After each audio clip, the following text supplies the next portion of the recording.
सुंदरता तो बदे डोलता ईमान हो देखते रही हरे छना मानो दिलवा जीतले वेलू देखते रही हरे छना मानो दिलवा जीतले वेलू हाँ दिलवा जीतले वेलू मिसरी से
झूठोई भरम्बा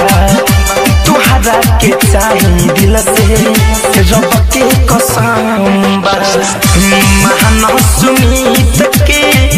कहा न मानो दिलवा जीतले गेलू महान सुमित के कहा न मानो दिलवा जीतले